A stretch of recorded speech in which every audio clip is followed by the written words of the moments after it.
Fala, concurseiro, tudo bem com você? Aqui é a professora Laís Faria, sou professora de Direito Administrativo aqui no Vale Concurso e também sou investigadora de polícia, da Polícia Civil de Minas Gerais. E hoje, pessoal, preparamos uma aula, assim, bem bacana para a gente ajudar vocês de alguma forma, né, nesse momento aí de tanta ansiedade para vocês que vão prestar o concurso da Polícia Civil de Minas Gerais, que resolvemos fazer esse Vale Tudo. Vamos passar por alguns conteúdos aqui, tá? Para a gente refrescar a memória de vocês, porque eu tenho certeza que já está tudo assim na ponta da língua, vocês já estudaram bastante e estão esperando por esse momento há muito tempo, né? A Polícia Civil de Minas Gerais, ela realmente demorou, né, para soltar esse concurso aí, principalmente para quem vai fazer investigador. E eu sei que vocês estão assim, com o coração apertado, não vê a hora de chegar essa prova. Então a gente está aqui só para ajudar vocês mesmo, refrescar a mente, né, recapitular aí alguns assuntos, porque eu sei que é muita matéria, né, pessoal? É muita matéria mesmo, a professora sabe. Não é só direito administrativo que vocês têm que estudar. São várias matérias, é direito penal, né? Então, assim, medicina legal, eu sei que vocês estão ansiosos, mas estamos aqui nessa missão junto com vocês. Preparei aí alguns temas, já deixei aqui mais ou menos para a gente não perder tanto tempo, tá? Para a gente conseguir pontuar várias coisinhas interessantes que eu acredito que possa cair na prova de vocês. Claro, vamos falar só de assuntos importantes que têm chance de cair na prova, assuntos recorrentes aí em provas de concurso público na área de direito administrativo, tá? Então vamos ver tudo isso aqui nessa aula. Então vamos lá, pessoal, vamos falar primeiro de agentes públicos, tá? Coloquei aqui para vocês. Agentes públicos, o que vocês entendem por isso, gente? Olha só, é uma expressão muito ampla, né? Agentes públicos vai englobar aí todo mundo mesmo. Então, agentes públicos se refere a toda pessoa física que exerce uma função pública, mesmo que seja uma função pública temporária, com ou sem remuneração. Então, é todo mundo que agiu de alguma forma ali na função pública vai se enquadrar aqui como um agente público, tá? E aí, a primeira divisão que a doutrina faz de agente público seria agentes públicos de fato e agentes públicos de direito. O que seriam esses agentes públicos de fato, pessoal? São aquelas pessoas que não possuem um vínculo jurídico e válido com a administração pública, tá? Então, elas não ingressaram aí na administração pública por algum concurso público, alguma coisa assim. Não tem uma investidura legal dentro da administração pública, tá bom? Então, elas não possuem vínculo jurídico e válido. Decora isso aí. E aí, dentro dos agentes públicos de fato, nós temos agentes públicos necessários e os agentes públicos de fato putativo. Quem são eles? Os agentes públicos necessários são aqueles que exercem uma função pública a partir de uma situação de necessidade mesmo, é uma calamidade, algum evento assim que ocorreu e que aquela pessoa atuou numa função pública. Um exemplo seria um desmoronamento de um prédio, por exemplo, tá? Aquelas pessoas que estão ali e passando na rua vão ajudar a socorrer alguma vítima, procurar algum sobrevivente. Então, eles estão prestando uma função pública, estão ajudando a sociedade, enquanto ainda não chegou ninguém, não chegou corpo de bombeiro. Então, naquele momento, ali naquela situação de calamidade, ele está atuando, né, com uma função pública naquele momento. Então, ele é considerado, sim, um agente público necessário. E o agente putativo, pessoal, é aquele que imagina ser um agente público, só que ele não é. O que aconteceu? Ocorreu um vício na sua investidura, tá? Então, ele acha que é um agente público, ele tem esse vínculo imaginário com a administração pública, mas na verdade ele não possui. Olha só, o agente público de fato não possui vínculo jurídico e válido com a administração pública. Mas o agente putativo, ele atua como se fosse, de fato, um agente público, tá? Mas não é, porque ocorreu um vício na sua investidura, tá? Um exemplo é aquele agente que realmente tomou posse, está ali trabalhando, só que futuramente descobriu que o diploma dele para entrar naquele concurso era falso. Então, tudo que ele não é agente público desde o dia de sua nomeação. A sua nomeação não foi válida, né? Então, ele não possui esse vínculo com a administração, ele não podia ter atuado daquela maneira. Mas prevalece na doutrina que todos os atos daquele agente público putativo serão válidos conforme aí a teoria da aparência, tá? Temos exceções, claro, mas em regra, todos aqueles atos efetuados por aquele agente público putativo vão ser considerados válidos. E aí nós temos agente público de fato e agente público de direito. Qual que é a diferença? Aqui sim, aqui nós temos um vínculo jurídico e válido com a administração pública, tá? Então, são divididos aí, de acordo com a doutrina majoritária, tá, gente? Tem muita divisão nas doutrinas, coloquei aí a mais importante que eu acho pra gente. Então, nós temos agentes políticos, temos os particulares em colaboração, temos os militares e temos os servidores públicos. Vamos falar um pouquinho rapidinho de cada um, só para vocês darem uma refrescada na memória? Quem são os agentes políticos, gente? São aqueles que exercem uma função política, né? Aqui é a ideia de governo mesmo, são aquelas pessoas que ocupam lá o governo, que exercem uma função política. Quem que vai enquadrar aqui? Quem enquadra aqui são os chefes do poder executivo, tá? É o presidente, é o governador, é o prefeito. Quem mais? Além desses chefes do poder executivo, também os auxiliares imediatos. Quem são os auxiliares imediatos? Os ministros, os secretários. Então, eles vão se encaixar aqui, nesses agentes políticos, né, tá? Que eles exercem uma função política. Os membros do poder legislativo também são considerados agentes políticos, tá bom? Senadores, deputados, vereadores. E um porém aí, uma ressalva aí para vocês. Algumas doutrinas consideram esse grupo como agentes políticos também, tá? Isso ainda está um pouquinho meio tumultuado, meio discussão, mas a doutrina está tendendo a colocar esse grupo dentro dos agentes políticos também, tá? É uma tendência bem moderna aí de colocar eles dentro desses agentes políticos, que são quem? São os magistrados e os membros do Ministério Público, tá? Também estão sendo enquadrados aqui dentro desses agentes políticos. E aí nós temos quem, gente? Particulares em colaboração. Também são agentes públicos de direito. Quem são esses particulares? São aqueles que exercem uma função pública com ou sem remuneração, tá? Mas elas não vão perder o seu caráter particular.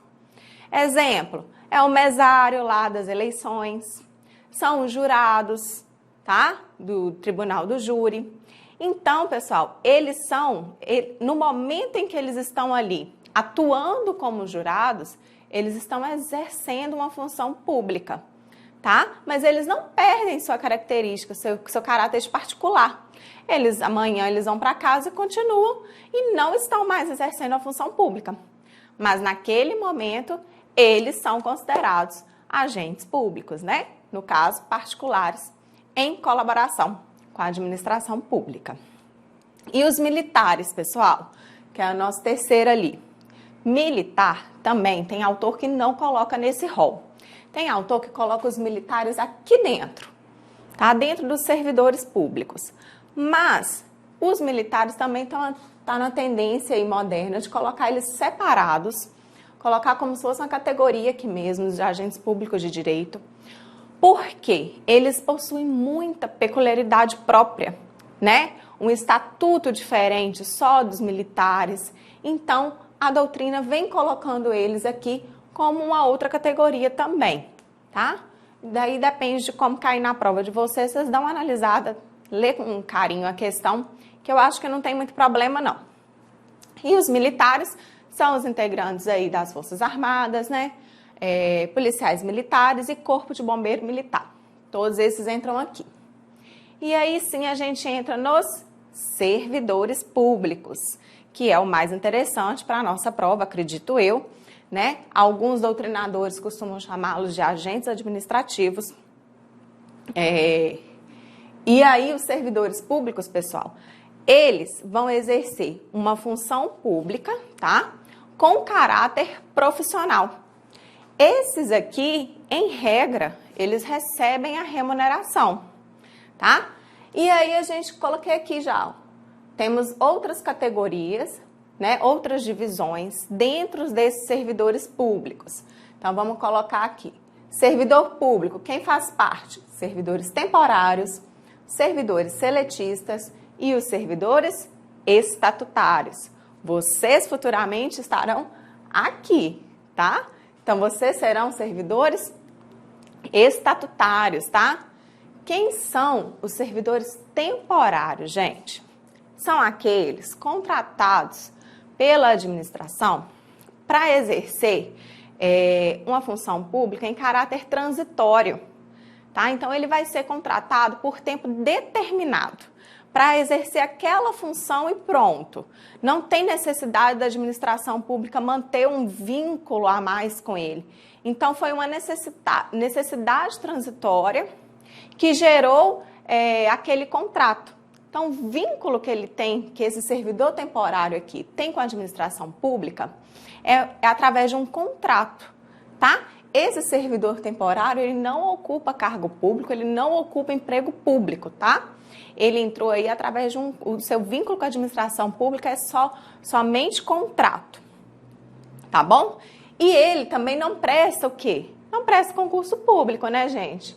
O que acontece? Como que ele é contratado? Através de um processo seletivo simplificado, tá? Então, o exemplo disso aí são os funcionários lá da pesquisa do IBGE, né, que realizam um censo, que eles são contratados de 10 em 10 anos. Para que a administração pública vai ter esse funcionário lá durante 10 anos, né, entre aspas, sem fazer nada, mas sem fazer nada mesmo, porque não tem, é de 10 em 10 anos que realiza a pesquisa. Então, de 10 em 10 anos, a administração pública contrata aquelas pessoas que realizam lá e depois elas perdem esse vínculo com a administração pública e ingressam aí através de um processo seletivo simplificado. Não é concurso público, tá bom? Já caiu em prova. Servidor temporário ingressa na administração pública através de concurso público. Erradíssimo, tá? Quem entra através de concurso público? Servidor seletista, servidor estatutário. Quem é o servidor seletista, gente? Também conhecido como empregado público.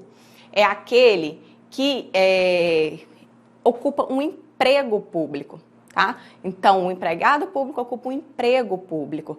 Onde? Na administração, na pessoa jurídica privada da administração indireta. Então, são lá as empresas públicas, as sociedades de economia mista e as fundações públicas de direito privado. Então, essas pessoas vão ingressar nessa administração indireta através de concurso, tá, pessoal? É através de concurso. Mas tem um porém. Eles são regidos pela CLT, tá? Olha aqui a diferença. Por isso que eles são chamados de servidores seletistas, porque eles são regidos pela CLT. Só que mesmo eles sendo regidos pela CLT, eles possuem algumas peculiaridades que devem ser seguidas aqui do direito público, tá? Por exemplo, realizar concurso público, naquela regra da não acumulação de cargos, mas eles não adquirem estabilidade.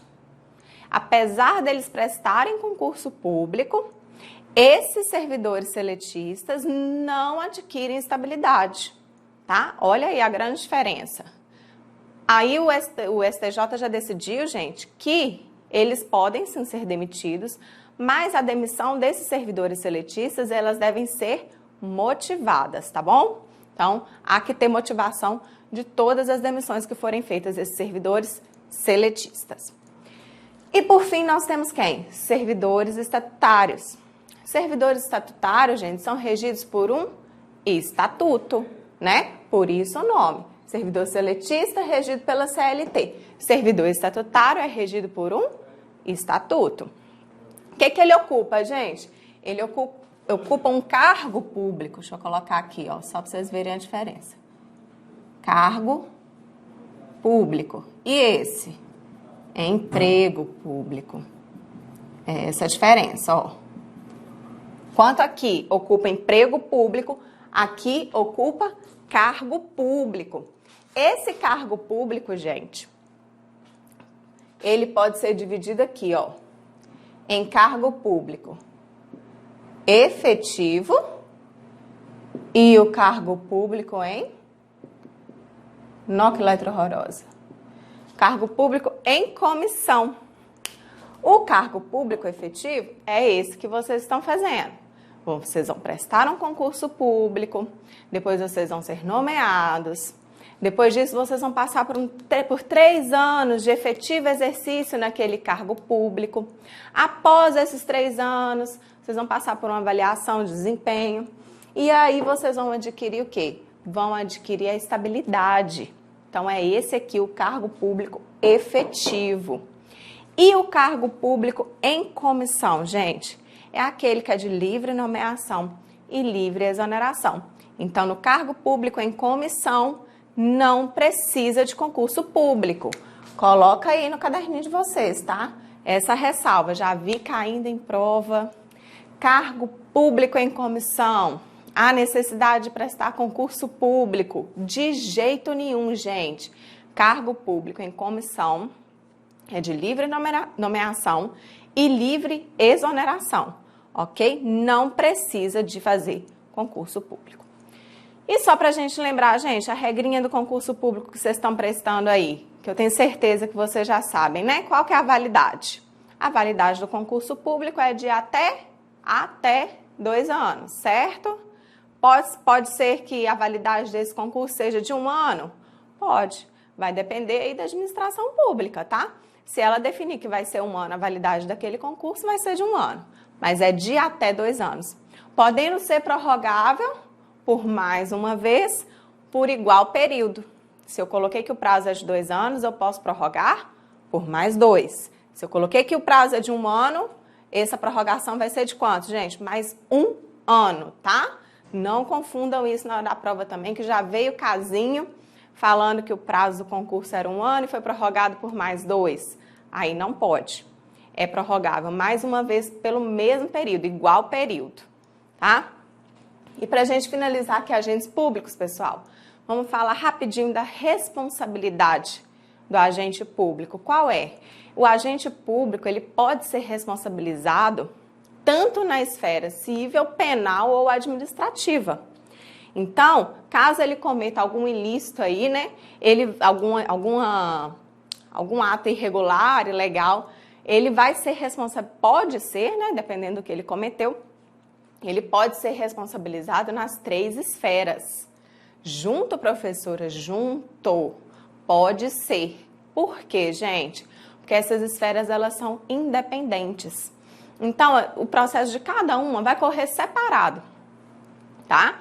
Então, ele pode ser que no final seja condenado nas 3 esferas, na esfera civil, na esfera penal e na esfera administrativa, olha só, tá? Mas tem só uma ressalva, apenas uma, em que se ele for absolvido lá na esfera criminal, tá? Por 2 motivos. Quais são esses motivos? Por negar a existência do fato ou por negar a sua autoria. Apenas esses dois motivos, tá, gente? Aí, sim, vai vincular as outras esferas. Então, ele também vai ser absolvido nas outras esferas. Somente nessas duas hipóteses, gente, tá? Então, eu preciso ser absolvido na esfera criminal, porque aquele negou a existência do fato, o fato não existiu, ou negou a autoria. Se for qualquer outro motivo de absolvição, isso é pegadinha de prova. Qualquer outro tipo de absolvição criminal, que não seja essas duas, negar a existência do fato ou negar a autoria, não vincula as outras esferas, tá? Como assim, professor? Gente, às vezes na esfera criminal, ele foi absolvido por falta de provas. Isso não irá vincular as outras esferas, tá bom? Então, se liga nessa dica aí, porque realmente pode cair em prova. E aí, finalizamos então aqui, agentes públicos, vamos passar para os poderes administrativos. Poderes administrativos é um assunto que está sendo muito cobrado em concurso público, por isso decidi falar dele aqui para vocês agora, para vocês darem uma relembrada, puxar na memória aí quais são esses poderes, né? As características e tudo mais de cada um. Só uma recapitulada mesmo para ajudar vocês na hora da prova, tá? O que são esses poderes, gente? É um conjunto aí de prerrogativas da administração pública para o exercício da função administrativa e a busca do interesse público. O que costuma cair? Poder administrativo. É uma faculdade da administração pública, né? A administração pública pode escolher se irá atuar ou não? Não pode. Poder administrativo, na verdade, como diz a doutrina, é um poder-dever. Em qualquer uma dessas situações que a administração pública se encontrar, ela deve atuar. A administração pública ela não tem opção de escolha. Na verdade, o poder administrativo é um poder-dever. Então, se deparando com alguma situação, a administração pública é obrigada a atuar, tá bom? E aí temos esses poderes. O poder vinculado e o poder discricionário, coloquei aqui porque tem muito doutrinador que traz esses dois poderes dentro dos poderes administrativos. Outros doutrinadores não encaixam ele aqui. E aí ficaria só esses 4, tá?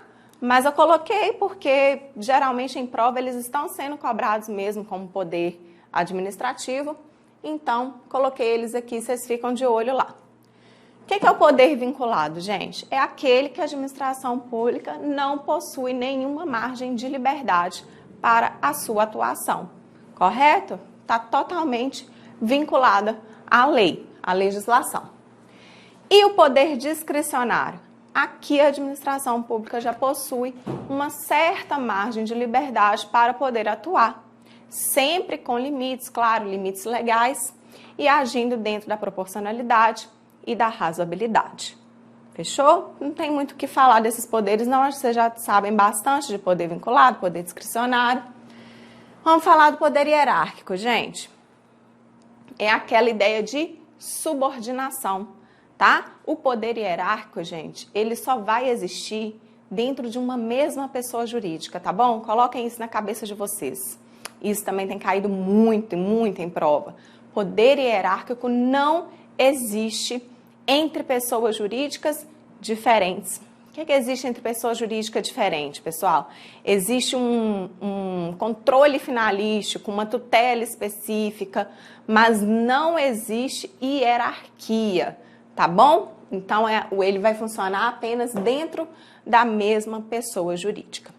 Ele autoriza aí, né, o superior a emitir ordens, a fiscalização, delegar competências, avocar competências. Então, ele dá essa autonomia para aquele superior, né? Então, quando ele dá a ordem, o subordinado ele deve cumprir, desde que a ordem não seja uma ordem manifestamente legal. Fechamos? Poder disciplinar, pessoal, é o quê?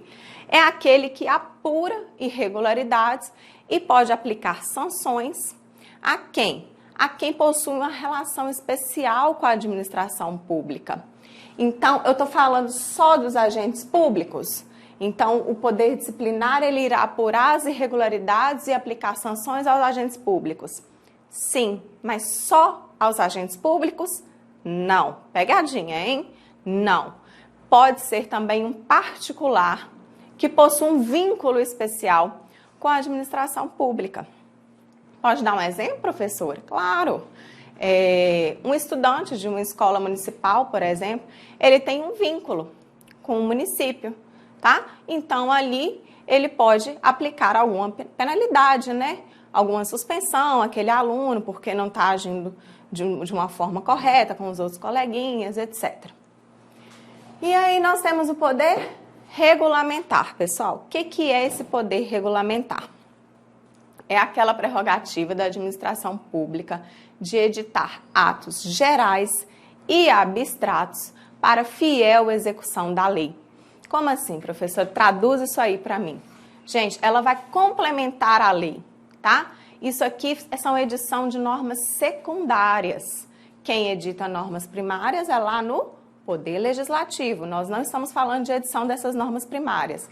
Aqui, no Poder Regulamentar, a administração pública pode editar normas secundárias para fiel execução da lei, tá? Para dizer realmente o que a lei quer. Ela vai dar complemento àquela lei. E por fim, que eu acho que é o mais importante aqui dentro da área que vocês estão estudando, né? Seria o poder de polícia. O que é o poder? O que o poder de polícia faz, gente? Pode condicionar ou pode limitar a atuação dos particulares, né? E também pode aplicar sanção. Essa relação é uma relação geral com toda a sociedade, tá bom? Por que eu tô falando isso? Que é diferente do poder disciplinar, que às vezes você confunde na hora da prova, porque parece, né, vai apurar irregularidades, vai aplicar sanções, mas aqui eu estou falando em caráter geral, de toda a população. Todo mundo pode sofrer aqui dentro do poder de polícia. Aqui não. Aqui são só aquelas pessoas, né, que possuem algum vínculo com a administração pública. E aí, gente, costuma cair em prova o seguinte, isso aqui, características. Quais são as características do poder de polícia? Pessoal, temos 3 características. O poder de polícia, ele é discricionário. Ele é discricionário, professora? Sim, poder de polícia possui a característica da discricionariedade. Por quê? Ele tem uma certa autonomia, ele pode escolher, vamos supor, o policial pode escolher o bairro, a rua que ele vai fazer a blitz, o horário, tá? Então, ele possui, sim, uma certa discricionariedade. Autoexecutoriedade. O que é isso? Ele mesmo, a própria administração pública, executa seus próprios atos, tá bom? Então, ela não precisa recorrer ao Poder Judiciário para executar seus atos. E coercibilidade é que a administração pública, ela impõe, né, seus atos sem precisar de alguma concordância do particular, tá bom? Só para a gente fechar, temos aí o ciclo de polícia ou fases de polícia, como alguns doutrinadores chamam também, que seria o quê? Ordem de polícia, consentimento de polícia, fiscalização de polícia e sanção de polícia. Ordem. Eu vou criar a ordem a ser seguida, tá? Pela sociedade. Consentimento. É quando o particular ele necessita recorrer à administração pública para pedir alguma coisa, tá? Geralmente uma licença, por exemplo, para construir. Consentimento. A administração pública deve dar esse consentimento, deve permitir ou não, de acordo com as circunstâncias. Fiscalização. Dei a ordem, dei o consentimento para aquela pessoa construir. Agora eu vou fiscalizar, ver se aquele particular está agindo dentro da lei, está construindo conforme foi orientado. Então tem a fiscalização. E a sanção, pessoal? A sanção é a aplicação aí de penalidades se ocorrer algum ilícito administrativo, correto? Então é isso, gente. Conseguimos passar por tudo que eu tinha programado aqui. Espero que vocês tenham gostado dessa aula. Desejo a vocês uma boa sorte e realizem uma prova, assim, excelente. Sejam futuros policiais, vocês serão muito bem-vindos na nossa instituição. Tchau, tchau!